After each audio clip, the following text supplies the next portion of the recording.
ശ്രീലങ്കയുടെ പുതിയ പ്രസിഡന്റായി അനിരകുമാര ദിസനായകെ സത്യപ്രതിജ്ഞ ചെയ്തു. ചീഫ് ജസ്റ്റിസ് ജയന്ത് ജയസൂര്യയ്ക്ക് മുന്നിലാണ് സത്യപ്രതിജ്ഞ ചെയ്തത്. ഇന്നലെ ആദ്യഘട്ട വോട്ടെണ്ണൽ പൂർത്തിയായപ്പോൾ ആർക്കും കേവല ഭൂരിപക്ഷമില്ലാത്ത സാഹചര്യത്തിൽ ചരിത്രത്തിലാദ്യമായി രണ്ടാം റൗണ്ട് വോട്ടുകൾ കൂടി എണ്ണിയാണ് ദിസനായകെ അധികാരത്തിലെത്തിയത്. അങ്ങനെ ദിസനായകയുടെ അധികാരത്തിലേക്ക് വരുമ്പോൾ ഒരു ഇടതുപക്ഷ രാഷ്ട്രീയത്തിനൊപ്പം നിൽക്കുന്ന പ്രസിഡന്റ് ശ്രീലങ്കയിൽ ചരിത്രത്തിൽ ആദ്യമായി അധികാരത്തിലെത്തുന്നു എന്ന പ്രത്യേകത കൂടിയുണ്ട്.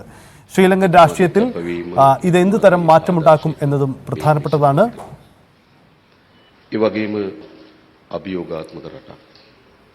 ഐഷത്തുൽ ഷംന ചേരുന്നു. ഷംന, ഒന്ന് ഈ തെരഞ്ഞെടുപ്പിന്റെ ഒരു സങ്കീർണതയാണ്. കാരണം 5 വർഷം മുമ്പ് നടന്ന തെരഞ്ഞെടുപ്പിൽ വെറും 3% വോട്ടുകൾ മാത്രം നേടിയ ഒരു പാർട്ടിയായിരുന്നു ഇപ്പോൾ അധികാരത്തിലേക്ക് വരുന്നത്. എന്തുകൊണ്ട് ഈ കഴിഞ്ഞ ദിവസങ്ങൾക്കിടയിൽ ശ്രീലങ്കൻ രാഷ്ട്രീയം ഇത്ര കണ്ട് മാറി എന്ന ചോദ്യമുണ്ടായിരുന്നു.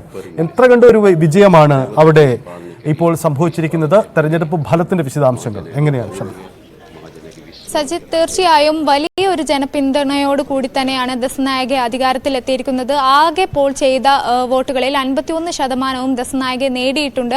അതായത് വലിയൊരു ഭൂരിപക്ഷത്തോടെ തന്നെ, അല്ലെങ്കിൽ വലിയൊരു ജനപിന്തുണയോട് കൂടി തന്നെ അധികാരത്തിൽ വന്നിരിക്കുന്നു.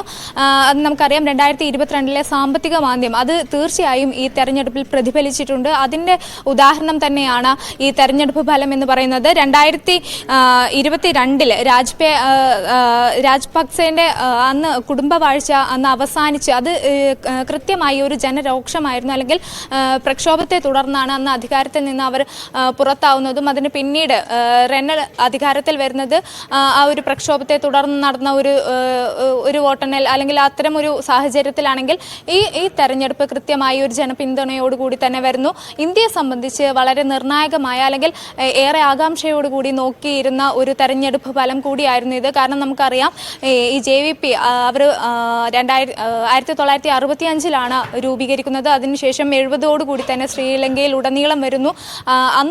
അന്ന് തൊട്ട് ഇന്ത്യയുമായി അത്ര നല്ല ഒരു ബന്ധത്തിലല്ല, അത് നമുക്ക് എടുത്തു പറയേണ്ടിയിരിക്കുന്നു. അതുകൊണ്ട് തന്നെ ഇന്ത്യയെ സംബന്ധിച്ച് വളരെ ആശങ്കയുണ്ടാക്കുന്ന ഒരു തെരഞ്ഞെടുപ്പ് ഫലം എന്നുകൂടി, അല്ലെങ്കിൽ ഒരു അധികാരത്തിൽ വരുന്നത് ഇന്ത്യയെ സംബന്ധിച്ച് വളരെ ആശങ്കയാണെന്ന് കൂടി പറയേണ്ടി വരും. എന്നാൽ കഴിഞ്ഞ കുറച്ച് മാസങ്ങളായി ഈ ദിസനായക ഉൾപ്പെടെയുള്ളവർ ഈ ഇന്ത്യയുമായി വളരെ നല്ല ഒരു ബന്ധത്തിന് ശ്രമിക്കുന്നതായി നമുക്ക് കാണാം.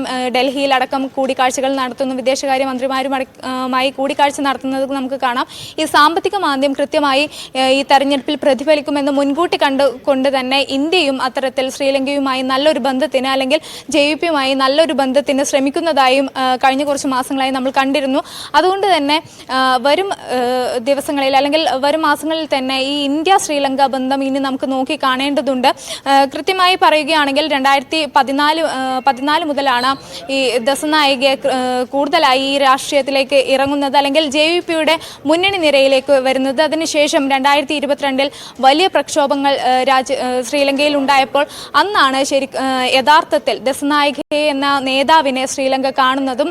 അന്ന് വലിയ പിന്തുണ എല്ലാ പാർട്ടിക്കാരെയും എടുത്തു പറയേണ്ടതുണ്ടെങ്കിൽ കൂടി JVP എന്ന പാർട്ടിയെ സംബന്ധിച്ച്, അല്ലെങ്കിൽ ശ്രീലങ്കയിലെ ഒരു ഇടതു മുന്നേറ്റം കൃത്യമായി തുടങ്ങിയത് അവിടെ നിന്നായിരുന്നു. അതിനുശേഷം കൃത്യമായ ജനങ്ങൾക്കൊപ്പം നിന്ന് ആ സാമ്പത്തിക മാന്ദ്യത്തിൽ ജനങ്ങളുടെ പ്രക്ഷോഭങ്ങൾ, പ്രതിഷേധങ്ങൾ കൃത്യമായി രേഖപ്പെടുത്താനുള്ള ഒരു വഴിയായി തന്നെ ആ പാർട്ടി പ്രവർത്തിച്ചു. അതുകൊണ്ട് തന്നെയാണ് അന്ന് വെറും 3% വോട്ടിൽ ഒതുങ്ങിപ്പോയ ഒരു പാർട്ടി ഇന്ന് കൃത്യമായി 51%, അല്ലെങ്കിൽ അത്രയും ഭൂരിപക്ഷത്തിലേക്ക് ഉയരാൻ കാരണമായതും. എന്തായാലും ഇന്ത്യയെ സംബന്ധിച്ച് വലിയ ആശങ്കയുണ്ട്. കാരണം ചൈനയുമായുള്ള ബന്ധം നമുക്കറിയാം, പ്രത്യയശാസ്ത്രപരമായ പല വിയോജിപ്പുകൾ ഉണ്ടെങ്കിൽ കൂടി ഇത് ഇനി എങ്ങനെ ഇന്ത്യയെ ബാധിക്കുമെന്ന കാര്യം നമുക്ക് ഉറ്റുനോക്കേണ്ടിയിരിക്കുന്നു. സജിത്ത്, ഷംന, മറ്റൊരു പ്രധാനപ്പെട്ട കാര്യം നമുക്കറിയാം, വെറും 3 വർഷം അല്ലെ 4 വർഷം കൊണ്ട് മാത്രം ഇത്തരത്തിലേക്ക് ഉയർന്നു വന്ന ഒരു പാർട്ടിയാണ്. കഴിഞ്ഞ പാർലമെന്റിൽ 2 MPമാർ, 2-3 MPമാർ മാത്രമുണ്ടായിരുന്ന ഒരു പാർട്ടിയാണ് ഇന്ന് ഒരു രാജ്യം ഭരിക്കാൻ പോകുന്ന സാഹചര്യം ഉണ്ടാക്കുന്നത്. ദിസനായകയുടെ പശ്ചാത്തലം നോക്കുമ്പോൾ നമുക്കറിയാം, സിംഹള ദേശീയതയിൽ ഊന്നിയായിരുന്നു ഇതുവരെ ശ്രീലങ്കയുടെ രാഷ്ട്രീയം അവിടെ ഭരണം നിശ്ചയിച്ചിരുന്നത്. അതിൽ നിന്ന് മാറി ഒരു തൊഴിലാളി പാർട്ടി, അല്ലെങ്കിൽ തൊഴിലാളി ആശയങ്ങൾ, കമ്മ്യൂണിസ്റ്റ് ആശയങ്ങൾ എന്നൊരു പാർട്ടി അധികാരത്തിൽ. ഷംനയിലേക്ക് തിരികെ വരാം. മോഹൻ വർഗീസ്.